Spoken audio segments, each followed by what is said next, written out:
Hi friends, ಎಲ್ರಿಗೂ ನಮಸ್ಕಾರ. Welcome back to Manjula YouTube channel. ಇವತ್ತು ನಾನು ಮಧ್ಯಾಹ್ನದಿಂದ ವ್ಲಾಗ್ ಸ್ಟಾರ್ಟ್ ಮಾಡಿದ್ದೀನಿ. ಇವತ್ತಿನ ಲಂಚ್ಗೆ ಎಲ್ಲ ಕಾಳು ರಾತ್ರಿ ನೆನೆ ಹಾಕಿದ್ದೆ. ಆ ಕಾಳು ಮತ್ತು ತರಕಾರಿ ಪಲ್ಯ ಮಾಡ್ತಾಯಿದ್ದೀನಿ. ಫಸ್ಟ್ ನಾನಿಲ್ಲಿ ಒಗ್ಗರಣೆಗೆ ಎಣ್ಣೆ, ಸಾಸಿವೆ, ಜೀರಿಗೆ ಹಾಕ್ಕೊಂಡು ಅದೊಂದು ಸ್ವಲ್ಪ ಬಾಡಿಸ್ಕೊಂಡು ನೆಕ್ಸ್ಟು ಹಸಿಮೆಣ್ಸಿಕಾಯಿ ಮತ್ತು ಕರಿಬೇವು ಸಣ್ಣಗೆ ಹೆಚ್ಕೊಂಡಿರೋದನ್ನ ಹಾಕ್ಕೊತಿದ್ದೀನಿ. ಅದು ಒಂದು ಸ್ವಲ್ಪ ಬಾಡಿಸ್ಕೊಂಡು ಆದಮೇಲೆ ಅದು ಉದ್ದುದಕ್ಕೆ ಹೆಚ್ಚಿಟ್ಕೊಂಡಿರೋ ಈರುಳ್ಳಿನ ಹಾಕ್ಕೊಂಡು ಒಂದು ಸ್ವಲ್ಪ ಹೊತ್ತು ಫ್ರೈ ಮಾಡ್ಕೊಳ್ಳೋಕ್ಕೆ ಬಿಡ್ತಾಯಿದ್ದೀನಿ. ಈರುಳ್ಳಿ ಒಂದು 2 to 3 ಮಿನಿಟ್ಸು ಫ್ರೈ ಆದಮೇಲೆ ಈಗ ನೆಕ್ಸ್ಟ್ ಹೆಚ್ಚಿಟ್ಕೊಂಡಿರೋ ಟೊಮೊಟೊನ ಹಾಕ್ಕೊಂಡು ಇನ್ನೊಂದು 1 ಮಿನಿಟ್ ಆರ್ 2 ಮಿನಿಟ್ಸು ಬೇಯಿಸ್ಕೊಳ್ತಾ ಇದ್ದೀನಿ. ಏಕೆಂದರೆ ಟೊಮೊಟೊ ಬೇಗನೆ ಬೆಂದುಬಿಡುತ್ತಲ್ವ, ಅದಕ್ಕೆ. ಇನ್ನೊಂದು ಕಡೆ ನಾನು ಸ್ಟೌವಲ್ಲಿ ಜೋಳದ ರೊಟ್ಟಿಗೆ ಸರೆ ಮಾಡಿಸ್ಕೊಳ್ತಾ ಇದ್ದೀನಿ. ಆ ಸರೆಗೆ ಸ್ವಲ್ಪ ಒಂದು ಪಾತ್ರೆಯಲ್ಲಿ ಸ್ವಲ್ಪ ನೀರು ಹಾಕ್ಕೊಂಡು ಉಪ್ಪು ಹಾಕ್ಕೊಂಡು ಇಟ್ಕೊಂಡಿದ್ದೀನಿ. ಈಗ ನೆಕ್ಸ್ಟು ಈರುಳ್ಳಿ ಮತ್ತು ಟೊಮೊಟೊ ಹಣ್ಣು ಸ್ವಲ್ಪ ಬೆಂದು ಆದಮೇಲೆ ಕಾಳು ಬೇಯಲಿಕ್ಕೆ ಅಂತ ಸ್ವಲ್ಪ ನೀರು ಹಾಕ್ಕೊಳ್ತಾ ಇದ್ದೀನಿ. ಇನ್ನೊಂದು ಕಡೆ ಜೋಳದ ರೊಟ್ಟಿಗೆ ಅಂತ ನೀರಿಟ್ಟಿದ್ನಲ್ಲ, ಆ ನೀರು ಬಾಯ್ಲ್ ಆಗೋಕ್ಕೆ ಸ್ಟಾರ್ಟ್ ಆಯಿತು. ಸೊ ಅದಕ್ಕೆ ಜೋಳದ ಹಿಟ್ಟನ್ನ ಸ್ವಲ್ಪನೇ ಆ್ಯಡ್ ಮಾಡ್ಕೊಳ್ತಾ ಇದ್ದೀನಿ. ಆ್ಯಡ್ ಮಾಡ್ಕೊಂಡಾದ್ಮೇಲೆ ಅದನ್ನೊಂದು ಸ್ವಲ್ಪ ಒಂದು 5 to 10 ಮಿನಿಟ್ಸ್ ಕುದಿಲಿಕ್ಕೆ ಬಿಟ್ಬಿಡಿ. ಈ ಕಡೆ ಬಾಯ್ಲ್ ಆಗಲಿಕ್ಕೆ ಅಂತ ನೀರು ಹಾಕಿದ್ನಲ್ಲ ಪಲ್ಯಕ್ಕೆ, ಅದು ನೀರು ಕುದೀತಾ ಇದೆ. ಸೊ ಈಗ ಎಲ್ಲ ಕಾಳುಗಳನ್ನೂ ನೆನೆ ಹಾಕಿದ್ನಲ್ಲ ಅದನ್ನು ಆ್ಯಡ್ ಮಾಡ್ತಾಯಿದ್ದೀನಿ. ಜೋಳದ ರೊಟ್ಟಿಗೆ ಅಂತ ಸರೆ ಮಾಡಿಸ್ಕೊಳ್ತಾ ಇದ್ದೀನಲ್ಲ, ಅದು ಒಂದು 5-10 ನಿಮಿಷ ಆಯಿತು. ಅದನ್ನು ನೀಟಾಗಿ ನಾನು ಮಿಕ್ಸ್ ಮಾಡ್ಕೊಳ್ತಾ ಇದ್ದೀನಿ, ಹಿಟ್ಟು ಮತ್ತು ನೀರನ್ನೆಲ್ಲ. ಸೊ ಒಂದು ಸ್ವಲ್ಪ ಗಂಟು ಇಲ್ಲದೇ ಇರೋ ಹಾಗೆ ಕೂಡಿಸ್ಕೊತಾ ಬರಬೇಕು. ಒಂದು 2 ನಿಮಿಷ ಕೂಡಿಸ್ಕೊಂಡ್ರೆ ಸಾಕು, ಗಂಟೆಲ್ಲ ಹೋಗುತ್ತೆ. ಅಕಸ್ಮಾತ್ ಇನ್ನೂ ಗಂಟಿತ್ತು ಅಂದರೆ ನಾವು ನಾದ್ಕೋಬೇಕಾದ್ರೆ ಅದನ್ನೆಲ್ಲ ರಿಮೂವ್ ಮಾಡಿಕೊಂಡ್ರೆ ಆಯ್ತು ಅಷ್ಟೇ.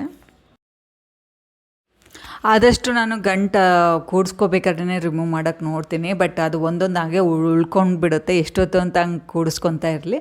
ಅದಕ್ಕೆ ನಾದ್ಕೋಬೇಕಾದ್ರೆ ಒಂದು 5 ನಿಮಿಷ 10 ನಿಮಿಷ ಅದಕ್ಕೆ ನಾದ್ಕೊಂಬಿಟ್ರೆ ಸೊ ಗಂಟೆಲ್ಲ ರಿಮೂವ್ ಆಗಿ ಚೆನ್ನಾಗಾಗುತ್ತೆ ರೊಟ್ಟಿ ಮಾಡಲಿಕ್ಕೆ. ನಾನು ಮೊದಲೆಲ್ಲ ಏನು ಮಾಡ್ತಿದ್ದೆ ಅಂದರೆ ಬರೀ ಎಲ್ಲ ಕಾಳುಗಳನ್ನು ನೆನೆ ಹಾಕಿ ಒಂದೇ ಕಾಳುಗಳ ಪಲ್ಯ ಥರನೇ ಮಾಡ್ತಾಯಿದ್ದೆ. ಬಟ್ ನನಗೆ ಅದಷ್ಟು ಟೇಸ್ಟ್ ಕೊಡ್ತಾ ಇರಲಿಲ್ಲ. ಅದಕ್ಕೋಸ್ಕರ ಏನು ಮಾಡಿದೆ ಅಂದರೆ, ಈಗ ಮನೇಲಿ ಏನು ತರಕಾರಿ ಇರ್ತದೆ, ಈಗ ಕ್ಯಾರೆಟು, ಬೀನ್ಸು, ಆಮೇಲೆ ಆಲೂಗೆಡ್ಡೆ ಅಥವಾ ಹೀರೆಕಾಯಿ, ಇದು ಯಾವುದಾದ್ರೂ ಇದ್ದರೆ ಅದನ್ನೆಲ್ಲ ಆ್ಯಡ್ ಮಾಡ್ತೀನಿ ಕಾಳಿನ ಜೊತೆಗೆ. ಸೊ ಚೆನ್ನಾಗಿರುತ್ತೆ ಟೇಸ್ಟು. ನೀವು ಒಂದ್ಸಲಿ ಟ್ರೈ ಮಾಡಿ ನೋಡಿ. ಮನೆಯಲ್ಲಿ ಕ್ಯಾರೆಟು, ಬೀನ್ಸು, ಆಲೂಗೆಡ್ಡೆ 3 ಇತ್ತು. ಸೊ ಹಂಗಾಗಿ ಒಂದು ಸ್ವಲ್ಪನೇ ಎಲ್ಲದನ್ನೂ ಕಟ್ ಮಾಡಿಕೊಂಡು ಕಾಳು ಬೇಳ್ತಿದೆಯಲ್ಲ ಅದ್ರ ಜೊತೆಗೆ ಆ್ಯಡ್ ಮಾಡ್ಕೊಳ್ತಾ ಇದ್ದೀನಿ. ಆ್ಯಕ್ಚುಲಿ ನಾನು ಕಾಳು ಬೇಯಬೇಕಾದ್ರೆ ತರಕಾರಿ ಹಾಕಲ್ಲ. ಏಕೆಂದರೆ ಕಾಳು ಬೇಯಲಿಕ್ಕೆ ಒಂದು ಸ್ವಲ್ಪ ಟೈಮ್ ತಗೊಳ್ಳುತ್ತೆ. ಏಕೆಂದರೆ ಒಂದು ಅರ್ಧ ಗಂಟೆನಾದ್ರು ಟೈಮ್ ಬೇಕು ಕಾಳು ಬೇಯಲಿಕ್ಕೆ. ಆದರೆ ತರಕಾರಿ ಅಷ್ಟೇನು ಟೈಮ್ ತೊಗೊಳ್ಳಲ್ಲ, ತುಂಬ ಬೇಗನೆ ಬೇಯುತ್ತಲ್ವ. ಅದಕ್ಕೋಸ್ಕರ ಕಾಳು ಒಂದು ಅರ್ಧ ಭಾಗ ಬೆಂದಿದೆ ಅಂತ ಆದಮೇಲೆ ನಾನು ತರಕಾರಿ ಎಲ್ಲ ಆ್ಯಡ್ ಮಾಡ್ತೀನಿ. ಈವನ್ ತರಕಾರಿಯಲ್ಲೂ ಅಷ್ಟೇ, ಬೇಗ ಬೇಯೋ ತರಕಾರಿನೂ ಒಂದಿರುತ್ತೆ, ಲೇಟಾಗಿ ಬೇಯೋ ತರಕಾರಿನೂ ಒಂದಿರುತ್ತೆ. ಹಂಗಾಗಿ ನಾನು ಕ್ಯಾರೆಟು, ಬೀನ್ಸ್ನ ಫಸ್ಟ್ ಹಾಕ್ಕೊಂಡು ಅದೊಂದು ಸ್ವಲ್ಪ ಬೆಂದಾದಮೇಲೆ ನಾನು ಆಲೂಗೆಡ್ಡೆನ ಲಾಸ್ಟಲ್ಲಿ ಹಾಕ್ಕೊಳ್ತಾ ಇದ್ದೀನಿ. ಲಂಚ್ಗೆ ಆ್ಯಕ್ಚುಲಿ ಸ್ವಲ್ಪ ಲೇಟ್ ಆಗಿಬಿಟ್ಟಿತ್ತು. ಅದಕ್ಕೆ ಒಂದಾದಮೇಲೆ ಒಂದು ಬೇಗನೆ ಮಾಡ್ಕೊಳ್ತಾ ಇದ್ದೀನಿ. ಆ ಕಡೆ ಕಾಳು ಮತ್ತು ತರಕಾರಿ ಎಲ್ಲ ಬೇಯ್ತಾ ಇದೆ. ಈ ಕಡೆ ಅಷ್ಟೊತ್ತಿಗೆ ಸರೆ ಮಲ್ಸ್ಕೊಂಡಿದ್ನಲ್ಲ ಅದನ್ನು ನಾದ್ಕೊಂಡು ಇಟ್ಕೊಂಡು ಉಂಡೆ ಮಾಡಿ ಇಟ್ಕೊಂಡ್ಬಿಟ್ರೆ ಬೇಗ ರೊಟ್ಟಿ ಮಾಡ್ಕೋಬೋದು ಅಂತ ನಾದ್ಕೊಳ್ತಾ ಇದ್ದೀನಿ. ಕುಕ್ಕರಲ್ಲೂ ಇದು ಪಲ್ಯ ಮಾಡ್ಕೋಬೋದು, ಏಕೆಂದರೆ ಬೇಗನೆ ಬೆಂದೋಗ್ಬಿಡುತ್ತೆ ಕಾಳು. ಬಟ್ ಎಲ್ಲ ಒಟ್ಟಿಗೆ ಹಾಕೋದ್ರಿಂದ ಒಂಥರ ಸ್ಮ್ಯಾಶ್ ಥರ ಆಗಿಬಿಡುತ್ತೆ ಕಾಳು ತರಕಾರಿ ಎಲ್ಲ. ಸೊ ಹಂಗಾಗಿ ನಾನು ಸಪ್ರೇಟಾಗಿ ಈ ಥರ ಮಾಡೋಕ್ಕೆ ಇಷ್ಟಪಡ್ತೀನಿ. ನಾನು ಮಾಡ್ತಾ ಇರೋ ಕಾಳು ಮತ್ತು ತರಕಾರಿ ಪಲ್ಯಕ್ಕೆ ಇದೇ ಕಾಳು ಅದೇ ಕಾಳು ಅಂತಿಲ್ಲ, ಅಥವಾ ಇದೇ ತರಕಾರಿ ಅದೇ ತರಕಾರಿ ಹಾಕೋಬೇಕಂತ ಏನಿಲ್ಲ. ನಾನು ಯಾವುದ್ಯಾವ್ದು ಕಾಳು ಹಾಕಿದ್ದೀನಿ ಅಂದರೆ ಕಾಬೂಲ್ ಕಡಲೆಕಾಳು, ಕಿಡ್ನಿ ಬೀನ್ಸು, ಡಬಲ್ ಬೀನ್ಸು ಮತ್ತು ಕಡಲೆಕಾಳನ್ನ ಹಾಕಿದ್ದೀನಿ. ಹಾಗೆ ತರಕಾರಿನೂ ಅಷ್ಟೇ, ಈಗ ಒಂದ್ಸಲಿ ಕ್ಯಾರೆಟು, ಬೀನ್ಸು ಮನೇಲಿತ್ತು ಅದನ್ನ ಆ್ಯಡ್ ಮಾಡ್ಕೋಬೋದು, ಅಥವಾ ಓನ್ಲಿ ಬರೀ ಆಲೂಗೆಡ್ಡೆ ಐತೆ ಅದನ್ನ ಆ್ಯಡ್ ಮಾಡ್ಕೋಬೋದು, ಹೀರೆಕಾಯಿ ಆ್ಯಡ್ ಮಾಡ್ಕೋಬೋದು, ಆಮೇಲೆ ಜವಳಿಕಾಯಿ ಅದನ್ನು ಆ್ಯಡ್ ಮಾಡ್ಕೋಬೋದು. ಏನೂ ತೊಂದರೆ ಇಲ್ಲ. ಯಾವುದಿರುತ್ತೋ ಅದನ್ನ ಮನೇಲಿ ಹಾಕ್ಕೊಂಡ್ರೆ ಆಯ್ತು ಅಷ್ಟೇ. ಈ ಕಾಳುಗಳು ತಿನ್ನೋದ್ರಿಂದ ನಮ್ಮ ಆರೋಗ್ಯಕ್ಕೆ ತುಂಬಾ ಒಳ್ಳೆಯದಿದೆ. ಎಸ್ಪೆಷಲಿ ವೆಜಿಟೇರಿಯನ್ಸ್ಗೆ ನಾವು ಹುಡ್ಕೊಂಡು ಹೋಗಬೇಕು, ಯಾವುದ್ರಲ್ಲಿ ಏನು ಸಿಗುತ್ತಪ್ಪ, ಯಾವುದ್ರಲ್ಲಿ ಏನು ಸಿಗುತ್ತೆ, ನಾವು ಯಾವ್ದು ತಿನ್ನೋದ್ರಿಂದ ಏನು ಹೆಲ್ತ್ ಬೆನಿಫಿಟ್ಸ್ ಇದೆ ಅಂತ ನೋಡ್ತಾ ಇರಬೇಕು ಯಾವಾಗಲೂ. ಈ ಕಾಳುಗಳು ತಿನ್ನೋದ್ರಿಂದ ಎಷ್ಟು ಬೆನಿಫಿಟ್ಸ್ ಇದೆ ಅಂತ ನೀವೇ ನೋಡಿ. ಈ ಡಬಲ್ ಬೀನ್ಸ್ ಆಗಿರ್ಬೋದು, ಈ ಡಬಲ್ ಬೀನ್ಸ್ ನಾವು ಡೈಲಿ ರುಟೀನಲ್ಲಿ ಆ್ಯಡ್ ಮಾಡ್ಕೊಳ್ಳೋದ್ರಿಂದ ಮಸಲ್ ಸ್ಟ್ರೆಂತು ತುಂಬಾ ಚೆನ್ನಾಗಾಗುತ್ತೆ. ಆಮೇಲೆ ನಮಗೆ ಎಕ್ಸ್ಟ್ರಾ ಎನರ್ಜಿ ಸಿಗುತ್ತೆ. ನಮಗೆ ಎನರ್ಜಿ ಹೆಂಗೆ ಬರುತ್ತೆ ಹೇಳಿ, ಬೋನ್ಸು ಮತ್ತು ಮಸಲ್ಸ್ ಗಟ್ಟಿಯಾಗಿದ್ದರೆ ಚೆನ್ನಾಗಿದ್ದರೆ ನಮಗೆ ಎನರ್ಜಿ ಇರುತ್ತೆ ಬಾಡಿಲಿ. ಈ ಡಬಲ್ ಬೀನ್ಸು ಮತ್ತು ಕಿಡ್ನಿ ಬೀನ್ಸು ರಾಜ್ಮಾ ಅಂತ ಕರಿತೀವಲ್ಲ ಅದನ್ನೆಲ್ಲ ತಿನ್ನೋದ್ರಿಂದ ತುಂಬಾ ಆ ಕಾಳಲ್ಲಿ ಫೈಬರ್ ಅಂಶ ಇರುತ್ತೆ. ಆ ಫೈಬರ್ ಏನಕ್ಕೆ ಯೂಸ್ ಅಂದರೆ ಕಾನ್ಸ್ಟಿಪೇಷನ್ ಆಗೋದನ್ನ ತಡೆಯುತ್ತೆ. ಈಗ ನಮ್ಮ ಆಲ್ಮೋಸ್ಟ್ ಈಗಿನ ಜನ್ರೇಷನ್ ಮಕ್ಕಳಲ್ಲಿ ಆಗಿರ್ಬೋದು, ಹೆಣ್ಮಕ್ಳಲ್ಲಿ ಜಾಸ್ತಿ ಪ್ರಾಬ್ಲಮ್ ನಾವು ಫೇಸ್ ಮಾಡ್ತಿರೋದೇ ಕಾನ್ಸ್ಟಿಪೇಷನ್. ಯಾಕೆಂದರೆ ನಮ್ಮ ಫುಡ್ಡಲ್ಲಿ ಜಾಸ್ತಿ ಫೈಬರ್ ಐಟಮ್ಸ್ ಇರಲ್ಲ. ಆ ಫೈಬರ್ ನಾವು ಎಷ್ಟು ಜಾಸ್ತಿ ಫೈಬರ್ ಫುಡ್ನ ಇಂಟೇಕ್ ಮಾಡ್ಕೊತೀವೋ ಅಷ್ಟು ಒಳ್ಳೇದು ನಮ್ಮ ಬಾಡಿಗೆ. ಈಗ ಮತ್ತೆ ನಾನು ಕಾಳು ಮತ್ತು ತರಕಾರಿ ಹಾಕಿದ್ನಲ್ಲ ಪಲ್ಯಕ್ಕೆ, ಅದು ಬೆಂದಿದೆಯೋ ಇಲ್ಲ ಅಂತ ನೋಡಿ ಅದಕ್ಕೆ ಬೆಂದಾದಮೇಲೆ ಸ್ವಲ್ಪ ಪುಡಿಗಳನ್ನ ಆ್ಯಡ್ ಮಾಡ್ಕೊತಾ ಇದ್ದೀನಿ. ಕುರ್ಷಣ್ಣಿ ಪುಡಿ, ಕಡಲೆ ಶೇಂಗಾ ಪುಡಿ ಮತ್ತು ಸಾಂಬಾರು ಪುಡಿ, ಹಾಗೆ ಗರಂ ಮಸಾಲಾನ ಹಾಕಿ ನೀಟಾಗಿ ಮಿಕ್ಸ್ ಮಾಡ್ಕೊಳ್ತಾ ಇದ್ದೀನಿ. ಎಲ್ಲ ಪುಡಿಗಳನ್ನೂ ತರಕಾರಿ ಮತ್ತು ಕಾಳಿನ ಜೊತೆ ಮಿಕ್ಸ್ ಮಾಡಿದಾದಮೇಲೆ ತುರಿದಿಟ್ಕೊಂಡಿರೋ ಹಸಿಕಾಯಿ ಮತ್ತು ಹುಣಸೆಹಣ್ಣಿನ ರಸ, ಹಾಗೆ ಕೊತ್ತಂಬರಿ ಮತ್ತು ಉಪ್ಪು ಆ್ಯಕ್ಚುಲಿ ನಾನು ಒಗ್ಗರಣೆ ಹಾಕ್ಬೇಕಾದ್ರೆ ಹಾಕಿರ್ತೀನಿ. ಇನ್ನೊಂದು ಸಲ ಟೇಸ್ಟ್ ನೋಡಿ ಉಪ್ಪು ಏನಾದರೂ ಕಡಿಮೆ ಆಗಿದ್ದರೆ ಉಪ್ಪು ಹಾಕ್ಕೊಳ್ತೀನಿ. ನಾನು ಪಲ್ಯಗಳಿಗೆ ಹಾಕೋ ಕುರುಶೆಣ್ಣೆ ಪುಡಿ ಮತ್ತು ಹಾಗೆ ಶೇಂಗಾ ಕಡಲೆ ಪುಡಿನ ಹೇಗೆ ಮಾಡೋದು ಅಂತ ಡೀಟೇಲ್ ವಿಡಿಯೋ ಮಾಡಿ ನನ್ನ ಯೂಟ್ಯೂಬ್ ಚಾನಲಲ್ಲಿ ಹಾಕಿದ್ದೀನಿ. ಯಾರಿಗಾರು ಇಂಟ್ರೆಸ್ಟ್ ಇದ್ದರೆ ಪ್ಲೀಸ್ ಚೆಕ್ ಮಾಡಿ.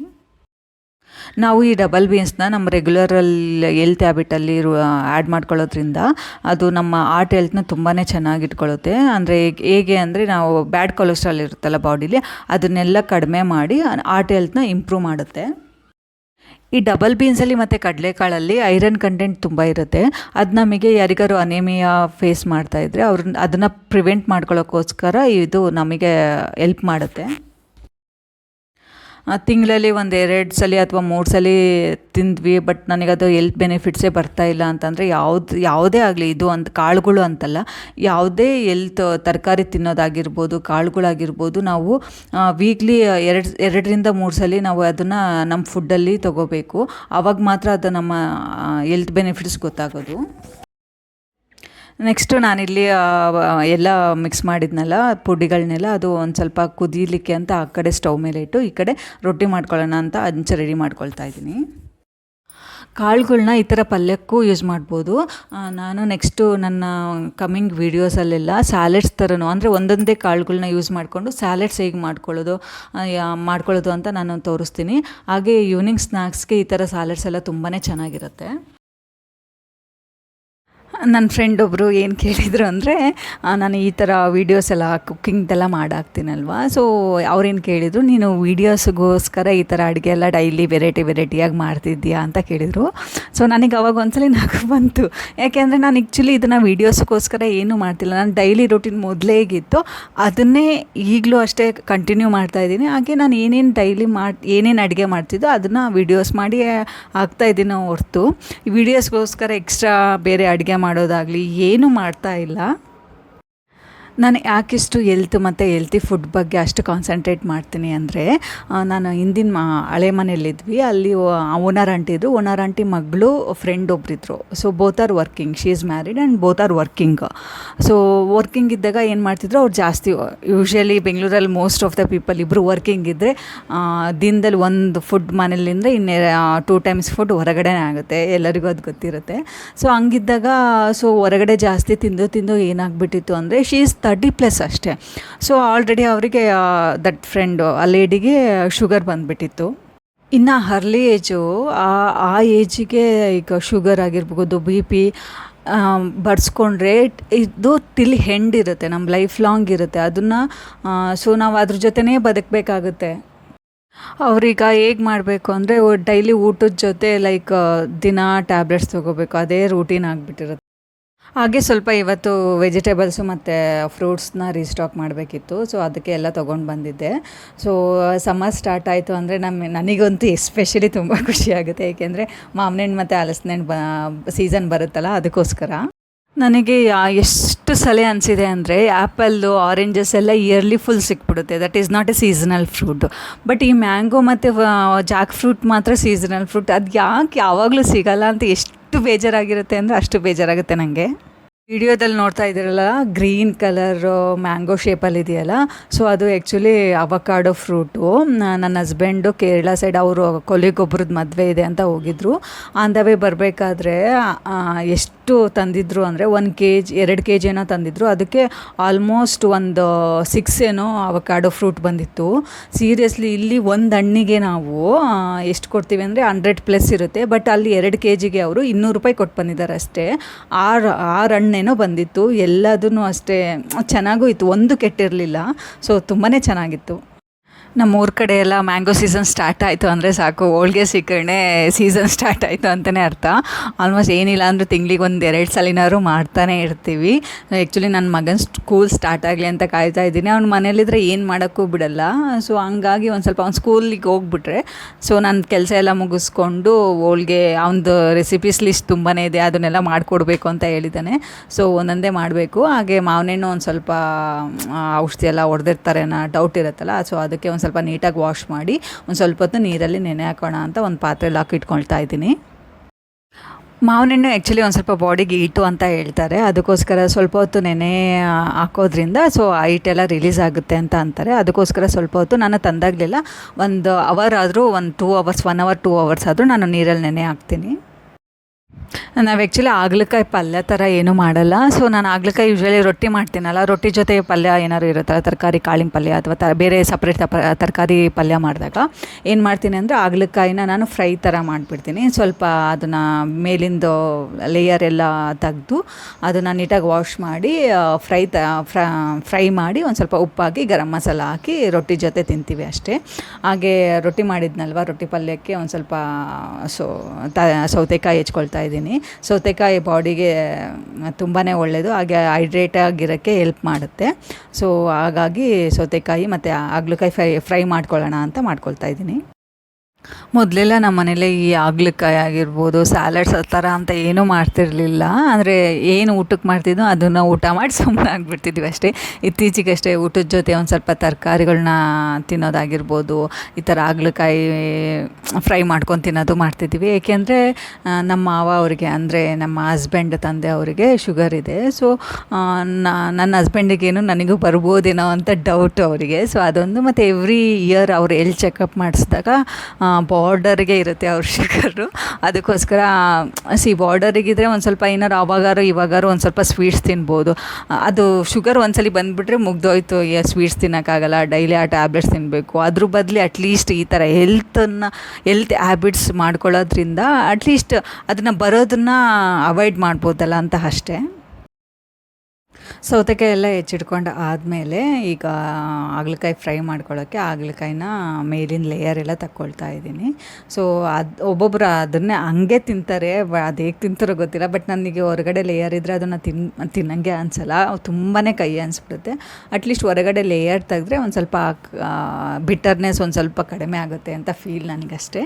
ಸೊ ಇನ್ನೊಂದು ಟ್ರಿಕ್ಸ್ ಏನಂತಂದರೆ ಹಾಗಲಕಾಯಿ ಕಟ್ ಮಾಡ್ಕೊಳ್ಳುವಾಗ ಆದಷ್ಟು ತುಂಬಾ ತೆಳುವಾಗಿ ಕಟ್ ಮಾಡ್ಕೊಳ್ಳಿ. ಆಗ ತೆಳುವಾಗಿ ಕಟ್ ಮಾಡ್ಕೊಳ್ಳೋದ್ರಿಂದ ಏನಾಗುತ್ತೆ ಅಂದರೆ ನಾವು ರೊಟ್ಟಿ ಮಧ್ಯೆ ಹಾಕ್ಕೊಂಡು ತಿನ್ನಬೇಕಾದ್ರೆ ಅಷ್ಟು ನಮಗೆ ಅನಿಸಲ್ಲ, ಓಕೆ ಹಾಗಲಕಾಯಿ ತಿಂತಿದ್ದೀವಿ ಅಂತ ಫೀಲ್ ಆಗಲ್ಲ. ಅದಕ್ಕೋಸ್ಕರ ಅಷ್ಟೇ.